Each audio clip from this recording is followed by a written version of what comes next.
الرحمن الرحيم لو أنزلنا هذا القرآن على جبل لرأيته خاشعا متصدعا من خشية الله وتلك الأمثال نضربها للناس لعلهم يتفكرون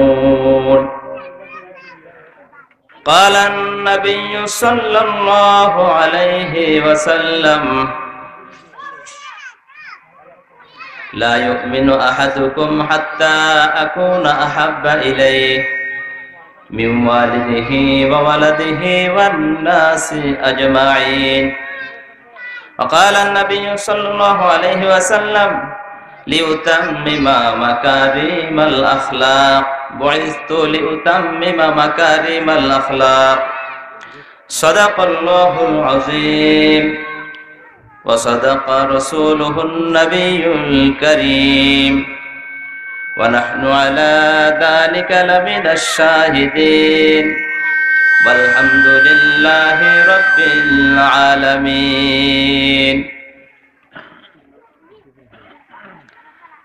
আজিমুশান আজকের এই মহাসম্মেলনের মহতারাম সভাপতি হযরত উলামায়ে কেরাম আইম্মায়ে মাসাজিদ বিভিন্ন শ্রেণী পেশার মানুষ আমার সামনে উপবিষ্ট দিনদার মুত্তাকি পরহেজগার মুসলমান ভাই সকল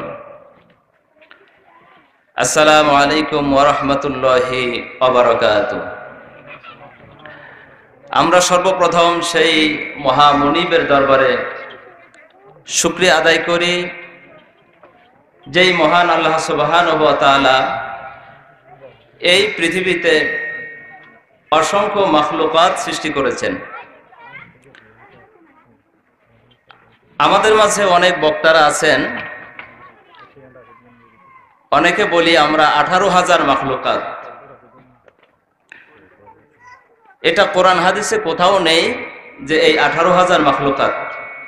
তো ভিত্তিহীন কথা আমরা কেন বলবো? বর্তমানে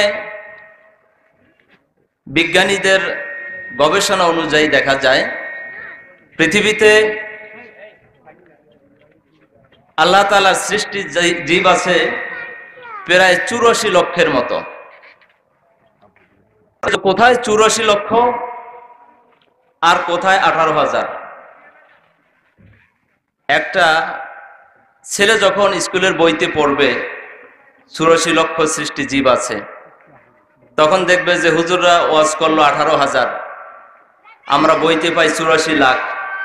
এত তারতম্য কেন? তা আমাদের জেনে বুঝে অনেক কিছু চিন্তা ভাবনা করে তারপরে বলা উচিত। তো বর্তমান তাদের ধারণা অনুযায়ী প্রায় 84 লক্ষ সৃষ্টি জীব পৃথিবীতে আছে। আরো যে কত আছে আল্লাহই ভালো জানেন, এটা তাদের ধারণা অনুযায়ী। এই যে অগণিত মাখলুকাতের মধ্যে আল্লাহ তাআলা আমাকে আপনাকে আশরাফুল মাখলুকাত করে দুনিয়াতে পাঠিয়েছেন, এজন্য আমরা শুকরিয়া আদায় করি আলহামদুলিল্লাহ। পৃথিবীতে মানুষ আছে প্রায় 600 কোটি। তার মধ্য থেকে প্রায় 200 কোটি মানুষ মুসলমান। আমাকে আপনাকে এই 200 কোটি মুসলমানদের অন্তর্ভুক্ত করে এই পৃথিবীতে পাঠিয়েছেন, মুসলমান হিসেবে দুনিয়াতে প্রেরণ করছেন, এজন্য আমরা আবারও শুকরিয়া আদায় করি আলহামদুলিল্লাহ। বর্তমানের যে আধুনিক যুগ, বর্তমানের কম্পিউটারের যুগ, স্যাটেলাইটের যুগ, টেলিস্কোপের যুগ, মানুষ উপরে যেতে চায়, মানুষ আরো দামি হতে চায়, কিন্তু এক শ্রেণীর মানুষ তারা আমাদেরকে নিম্নের দিকে নিয়ে যায়, তারা আমাদেরকে পশু বানাতে চায়। কোরআন বলে যে আমরা শ্রেষ্ঠ জাতি।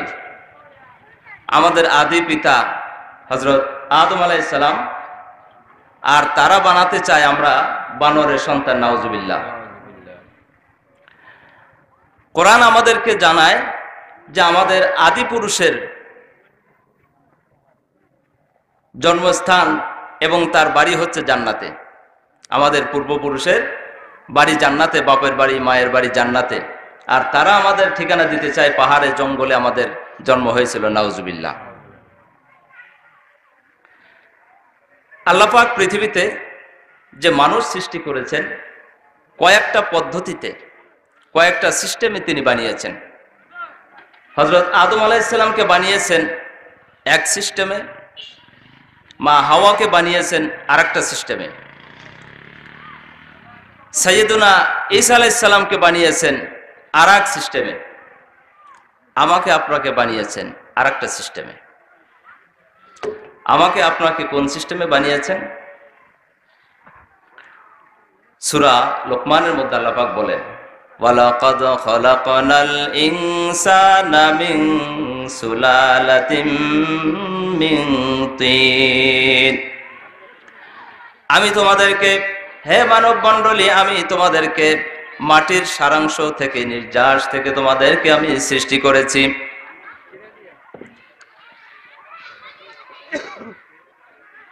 অর্থাৎ আমরা একটা সময়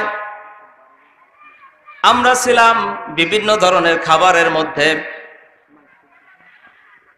ভাতের মধ্যে, ডাউলের মধ্যে, তরকারির মধ্যে, বিভিন্ন ধরনের গোশতের মধ্যে। এগুলি যখন আমাদের পিতাই খেয়েছিল, এই খাবারগুলিকে আল্লাহ তাআলা এক রাস্তা দিয়ে আবর্জনা করে বের করে দিয়েছিল। খাবারের একটা অংশ দিয়া আল্লাহ রাব্বুল আলামিন রক্ত সৃষ্টি করেছিলেন। সুবহানাল্লাহ। পৃথিবীর সমস্ত বিজ্ঞানী যদি একত্রিত হয়, এক ফোঁটা রক্ত বানাতে পারবে না। আল্লাহ তাআলা এই খাবারের একটা অংশ দিয়ে রক্ত সৃষ্টি করেছেন। পৃথিবীতে এমন কোনো মেশিন কেউ আবিষ্কার করতে পারবে না যে মেশিনের একদিক দিয়া ভাত, রুটি, ডাউল, গোশত ইত্যাদি দেবে, আর একদিক থেকে রক্ত সৃষ্টি হবে, পারবে? আল্লাহ কি মেশিন আমাদের দেহে সৃষ্টি করে দিলেন। আমরা যে প্রতিনিয়ত খাবার খাচ্ছি, এই খাবারের একটা অংশ থেকে রক্ত সৃষ্টি হচ্ছে। আমরা দেখতে পাই গবাদি পশু, গরু খ্যার, কুটা, ভুসি এগুলি খায়, কিন্তু সে দুধ দেয়। পৃথিবীতে কোনো মেশিন কেউ আবিষ্কার করতে পারবে না একদিক থেকে খ্যার কুটা দিবে, ওই খাবারের অংশ থেকে দুধ সৃষ্টি হবে, পারবে কেউ বানাতে? আল্লাহ কি কুদরতে বানিয়েছেন। খ্যার খায়, ভুসি খায়, কুটা খায়, সেখান থেকে দুধ সৃষ্টি হয়। আল্লাহ পাক বলেন, এই খাবারের একটা অংশ আমি আবর্জনা করে বের করে দিয়েছিলাম, আর এর একটা অংশ থেকে আমি আল্লাহ তাআলা রক্ত সৃষ্টি করেছিলাম। আমাদের প্রত্যেকের শরীরেই ৬-৭ লিটার করে রক্ত আছে। আমাদের শরীরের মধ্যে একটা হার্ট আছে, এ সর্বক্ষণ প্রত্যেক সেকেন্ডে সেকেন্ডে রক্তটাকে সাপ্লাই দিচ্ছে। ২৪ ঘন্টায় কতগুলি রক্ত সাপ্লাই দেয় জানেন? ২৪ ঘন্টার মধ্যে ৮,০০০ লিটার রক্ত সাপ্লাই দেয় এই আমার আপনার মধ্যে, যে দেহের মধ্যে যে হার্ট আছে। এবার একটু চিন্তা করে দেখেন, এক মাসের মধ্যে কত লক্ষ লিটার সে সাপ্লাই করে। আমার আপনার জিন্দেগি ৩০ বছর, ৪০ বছর, ৫০ বছর, এই হায়াতের মধ্যে কত লক্ষ, কত কোটি লিটার রক্ত সে সাপ্লাই দিয়েছে। পৃথিবীতে এমন কোন মেশিন বানাতে পারবে এত লক্ষ কোটি কোটি লিটার সাপ্লাই দেবে? মেশিনটা আজও পর্যন্ত অক্ষত থাকবে, অকেজো হবে না। কিন্তু আমার আপনার দেহের মধ্যে আল্লাহ তাআলা যে হার্ট নামক যন্ত্রটা বানালেন, আমাদের জন্ম থেকে শুরু করে, মাতৃগর্ভের থেকে শুরু করে সে চলছে, আজও পর্যন্ত চলতে আছে। সুবহানাল্লাহ। এগুলো তো আমরা কি চিন্তা করি? এগুলো যদি চিন্তা করি তাহলে তো আর ফজরের সময় আমরা ঘুমিয়ে থাকতে পারি না, ঠিক কিনা বলেন? আল্লাহ তাআলা বলেন, এভাবে আমি খাবারের একটা অংশ থেকে রক্ত সৃষ্টি করি, আর এই রক্ত থেকে আমি আল্লাহ তাআলা বীর্যকে সৃষ্টি করি, আর এই বীর্য থেকে আমি আল্লাহ তোমাদেরকে সৃষ্টি করেছি। সুবহানাল্লাহ। এই বীর্যগুলি দেখেন, কোরআনের কথা আর বিজ্ঞানের কথা কিভাবে মিলে যায়। সেই ১৫০০ বছর আগে এই কোরআন নাজিল হয়েছে। ১৫০০ বছর আগে যেই ভ্রূণ তত্ত্বের কথা যেভাবে বলেছেন কোরআনুল কারীমের মধ্যে, আজ বিজ্ঞানের সাথে সেটা হুবহু মিলে যায়। আপনারা সবাই নাম শুনেছেন মরিস বুকাইলি। ইনি ভ্রূণ তত্ত্বের উপরে গবেষণা করতেছিল, কিন্তু গবেষণা করতে গিয়ে দেখে বাইবেলের মধ্যে যে ভ্রূণ তত্ত্ব আছে আর বিজ্ঞানের সাথে কোনো মিল নেই। তিনি জিজ্ঞাসা করলেন, আর কি কোনো ধর্মীয় গ্রন্থ আছে যার মধ্যে ভ্রূণ তত্ত্ব নিয়ে কথা আছে? তিনি শুনতে পেলেন মুসলমানদের ধর্মীয় গ্রন্থ কোরআনের মধ্যে আছে। তিনি চিন্তা করলেন, যদি আমার কোরআনকে বুঝতে হয়, কোরআনের ভাষা যদি বুঝতে হয়, তাহলে কোরআনের ভাষাগত জ্ঞান আমাকে অর্জন করতে হবে। তিনি আরবি শিখলেন, আরবি ভাষার উপরে পাণ্ডিত্য অর্জন করলেন। এরপরে তিনি কোরআন রিসার্চ করতে লাগলেন। কোরআন রিসার্চ করে তিনি অবশেষে বললেন যে আমরা যুগের পর যুগ এই গবেষণা করে যা পেয়েছি, অনেক কাঠখড়ি পুড়িয়ে আমরা যে গবেষণা করে যে ফলাফল পেয়েছি, এটা তো দেখি সেই ১৪০০ বছর আগের কোরআনের মধ্যে ঢুকাই দেওয়া আছে। সুবহানাল্লাহ। আমরা সকলেই জানি যে অবশেষে তিনি কালেমা পড়ে ইসলামের সুশীতল ছায়াতলে চলে এসেছেন। সুবহানাল্লাহ। তো কোরআনের মধ্যে একটু গবেষণা করে দেখেন, যেই সময় একটু চিন্তা করে আমরা দেখি, যেই সময় পেটের মধ্যে কি আছে আলট্রাসাউন্ড করে কিছু দেখা যেত না, এই ধরনের কোনো মেশিন আবিষ্কার হয় নাই, সেই সময় কোরআন বলছে যে মানুষ কিভাবে সৃষ্টি হয়েছে, কিভাবে পর্যায়ক্রমে স্তরে স্তরে আল্লাহ সৃষ্টি করেছেন। ইয়াখলুকুকুম ফি বুতুনি উম্মাহাতিকুম খালকাম মিন খালকিন ফি সালাসিন ফি যুলুমাতিন সালাস। মায়ের গর্ভের মধ্যে আল্লাহ পর্যায়ক্রমে আমাদেরকে সৃষ্টি করছেন। এই বীর্যটা প্রথমে আল্লাহ কিছুদিন সুরক্ষিত একটা জায়গায় রেখেছিলেন, সেটাও আল্লাহ কোরআনের মধ্যে বলেন ফি করারিম মাকিন, আমি সুরক্ষিত একটা জায়গার মধ্যে রেখে দিয়েছিলাম।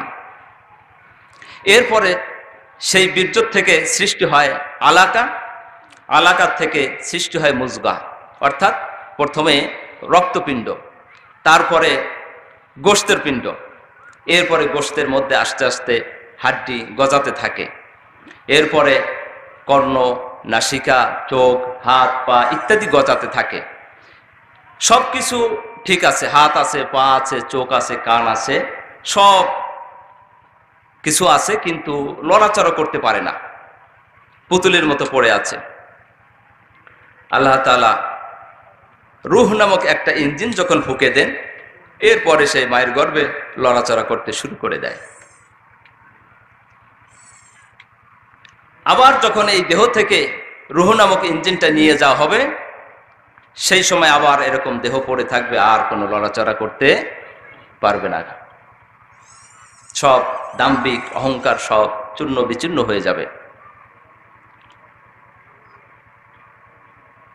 এই যে ১৫০০ বছর আগে আল্লাহ রাব্বুল আলামিন যে মানুষকে কিভাবে সৃষ্টি করেন, আজ বিজ্ঞানের যুগে দেখা যায় যে হুবহু তাদের গবেষণার সাথে আর কোরআনের কথার সাথে হুবহু মিলে যায়। পৃথিবীতে দ্বিতীয় আর একটা কিতাব নাই যেই কিতাবের মধ্যে এরকম বিজ্ঞানসম্মত কথা আছে। মানুষ কিভাবে সৃষ্টি হয় এরকম বিস্তারিতভাবে পুঙ্খানুপুঙ্খানুভাবে দ্বিতীয় কোনো একটা কিতাব নাই, যে কিতাবের মধ্যে ধর্মীয় গ্রন্থ নাই যার মধ্যে এত সুবিন্যস্তভাবে বলে দেওয়া হয়েছে। আমাদের কোরআনুল কারীমের মধ্যে এরকম অসংখ্য আয়াতের মধ্যে আল্লাহ বলে দিয়েছেন কিভাবে তিনি এই মানুষকে সৃষ্টি করেছেন।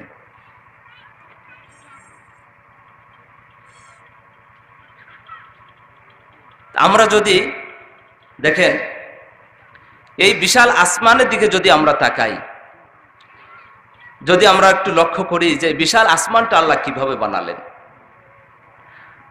আমরা কি যখন বাড়ি বানাই, একতলা বিশিষ্ট বিল্ডিং যখন করি, তার থেকে যদি 2 তলা করি ফাউন্ডেশন আরো একটু মজবুত হয়, ঠিক না? যদি 3 তলা করি ফাউন্ডেশন আরো মজবুত দরকার, 4 তলা 5 তলা করলে আরো দরকার। যত তলা বিল্ডিং বানাবো তত ফাউন্ডেশন দরকার। কিন্তু এই পুরা পৃথিবীটা কিসের উপরে? শূন্যের উপরে, হাওয়ার উপরে আল্লাহ ঘুরাচ্ছেন, হাওয়ার উপরে আল্লাহ ঘুরাচ্ছেন।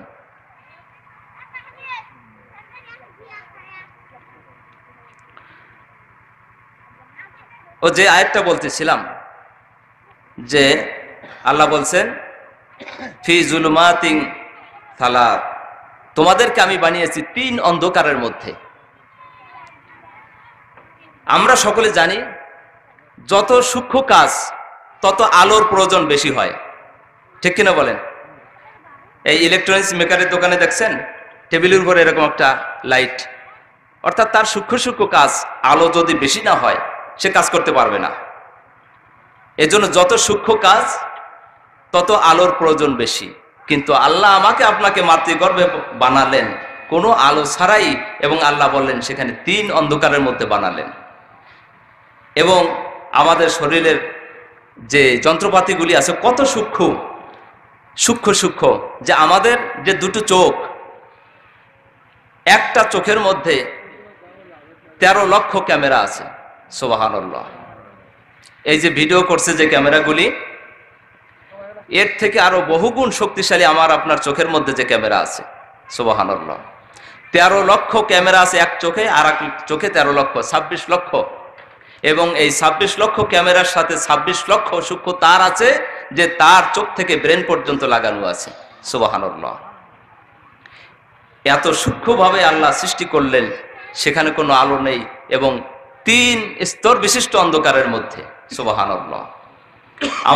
আমার আপনার শরীরে যতগুলি রগ আছে, তার আছে, এগুলিকে যদি একটার পরে একটার পিছনে যদি লাগিয়ে দেওয়া হয়, গিট্টু দেওয়া হয়, তাহলে এই 20 কোটি বর্গ কিলোমিটারের এই পৃথিবীর আয়তন কত? 20 কোটি বর্গ কিলোমিটার। এই 20 কোটি বর্গ কিলোমিটারের পৃথিবীকে 3 বার ঘুরাই নিয়ে আসা যাবে। সুবহানাল্লাহ। বিজ্ঞানীদের কথা। আমার আপনার শরীরে যে তার আছে, পুরো পৃথিবীকে 3 বার ঘুরানো যাবে। সুবহানাল্লাহ। তো কত সূক্ষ্ম কাজ আল্লাহ আমার আপনার মায়ের গর্ভের মধ্যে আমাকে আপনাকে এত সূক্ষ্মভাবে বানালেন। এগুলি কি চিন্তার বিষয় না ভাই? একদল মানুষ বলে যে এমনি সৃষ্টি হয়েছে, স্রষ্টা বলতে কিচ্ছু নাই। নাউজুবিল্লাহ। স্রষ্টাকে চেনার জন্য যদি আপনি যেদিক নিয়ে গবেষণা করবেন স্রষ্টাকে পাবেন। স্রষ্টাকে পাওয়া সহজ। আমাকে নিয়েও যদি গবেষণা করি স্রষ্টাকে নিয়ে পাওয়া সহজ। আসমানকে নিয়ে যদি আমি গবেষণা করি স্রষ্টাকে পাওয়া সহজ। আল্লাহ সূরা রাদের মধ্যে বলছেন, আল্লাহুল্লাযী রাফা'আস সামাওয়াতি বিগাইরি আমাদিন তারাউনাহা সুম্মা ইসতাওয়া আলাল আরশ। সেই মহান আল্লাহ তিনি, যিনি তোমাদের মাথার উপরে সুবিশাল আসমানকে বানিয়েছেন দৃশ্যমান কোনো খুঁটি ছাড়া। সুবহানাল্লাহ। দৃশ্যমান কোনো খুঁটি আমরা দেখতে পাই? খুঁটি ছাড়াই কত বিশাল আসমান আল্লাহ বানিয়েছেন। ওয়াসাখখারাশ শামসা ওয়াল কামার, চন্দ্র এবং সূর্যের জন্য কি বানিয়েছেন? কক্ষপথ বানিয়েছেন। আল্লাহুল্লাযী রাফা'আস সামাওয়াতি বিগাইরি আমাদিন তারাউনাহা সুম্মা ইসতাওয়া আলাল আরশ ওয়াসাখখারাশ শামসা ওয়াল কামার কুল্লুন ইয়াজরি লিআজালিন মুসাম্মা। এই যে চন্দ্র এবং সূর্য, চন্দ্রকে বলা হয়েছে যে একটা দীপ্তিমান একটা আলো, যে নিজেকেই আলো দেয়। আর চন্দ্রের ব্যাপারে বলা হয়েছে যে সে নিজে আলো দিতে পারে না, অন্য থেকে আলো নিয়ে দেয়। এটা একসময় মানুষ কিন্তু জানতো না, এখন গবেষণা করে মানুষ জানতে পায় যে হ্যাঁ, চাঁদের নিজস্ব কোনো আলো নেই। মানুষ জানছে কতদিন, 100 বা 200 বছর, তার আগে মানুষ জানতো না। এভাবে অনেক বিজ্ঞানী তারা মুসলমান হয়ে যাচ্ছে, অনেক বিজ্ঞানী মুসলমান হয়ে যাচ্ছে যে কোরআনের কথাগুলি কিভাবে সত্য। মুহাম্মদ সাল্লাল্লাহু আলাইহি সাল্লাম সে তো কোনো দার্শনিক ছিল না, সে তো কোনো গবেষক ছিলেন না, তিনি তো কোনোদিন আকাশে যান নাই, আকাশের মেঘমালা দেখেন নাই। এখন যেন প্লেনে গিয়া আকাশের মেঘমালাগুলি দেখা যায়, কিন্তু এই মেঘমালার ব্যাপারে কোরআনের মধ্যে কথা বলা আছে। চন্দ্রে কোনোদিন তিনি যান নাই, চাঁদ সম্বন্ধে তার কথা বলা আছে। কিভাবে তিনি বলেন নিশ্চয়ই এটা মুহাম্মদের কথা নয়, এটা নিশ্চয়ই তার রবের কথা। সুবহানাল্লাহ। এভাবে অনেক বিজ্ঞানী আজ মুসলমান হয়ে গিয়েছেন। তো সূর্যের কোনো নিজস্ব আলো নেই, এই চন্দ্রের কোনো নিজস্ব আলো নেই, সূর্যের আছে নিজস্ব আলো। এই শব্দগুলি আল্লাহ ব্যবহার করছেন সিরাজা সূর্যের ব্যাপারে, তারপরে দিয়াআন, এই শব্দগুলি আল্লাহ ব্যবহার করছেন সূর্যের ব্যাপারে, অর্থাৎ সে নিজেই নিজেকে আলো দেয়। তাবারাকাল্লাযী জাআলা ফিস সামাই বুরুজাও ওয়া জাআলা ফিহা সিরাজাও ওয়া কামারাম মুনীরা। ওই মহান আল্লাহ যিনি আসমানে সৃষ্টি করেছেন বিভিন্ন রকমের কক্ষপথ, বুরুজ মানে অনেক কক্ষপথ।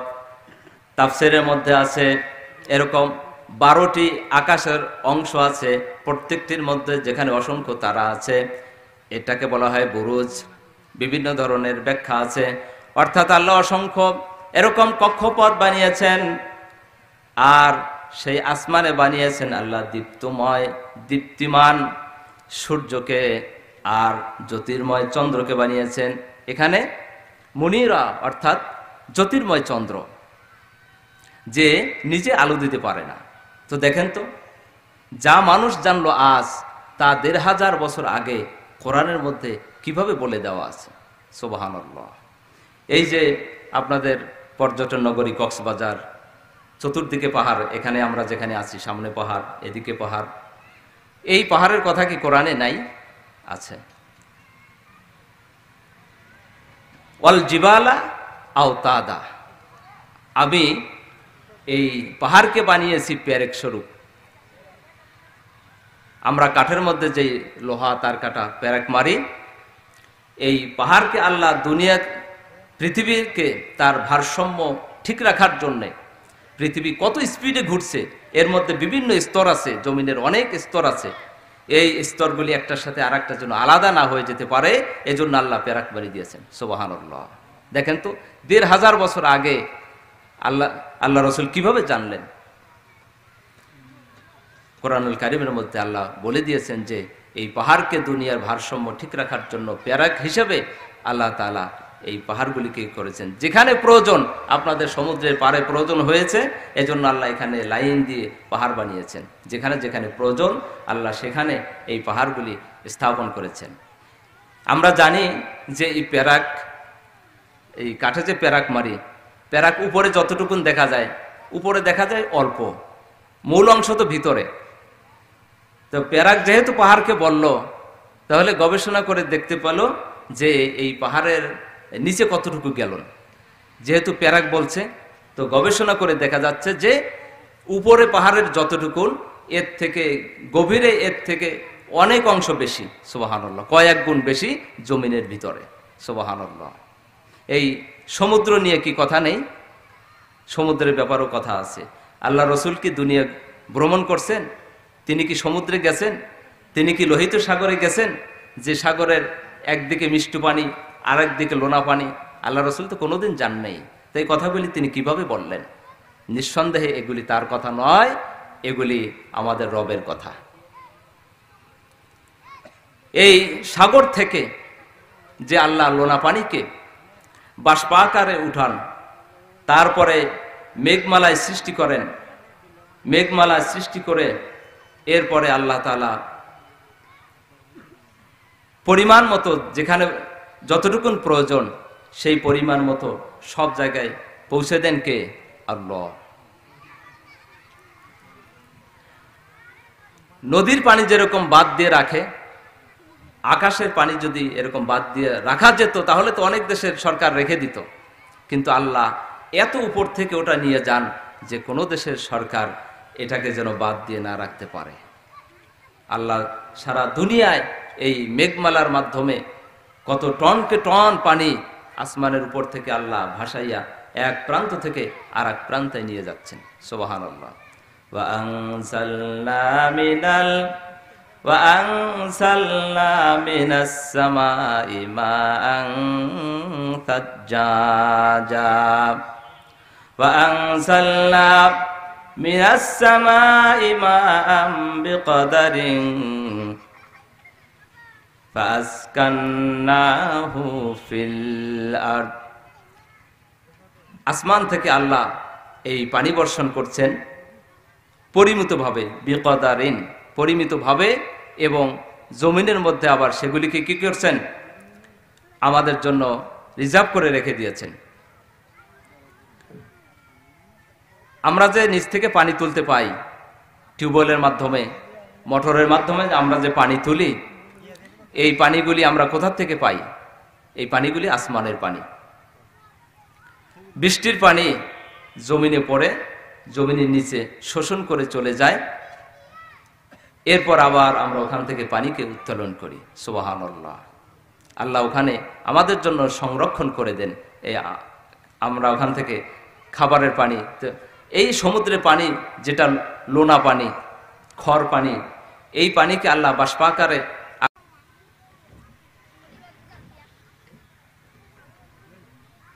এমন কোনো বিষয় নাই যেই বিষয়গুলি আল্লাহ তাআলা কোরআনুল কারীমের মধ্যে বলে দেন নাই।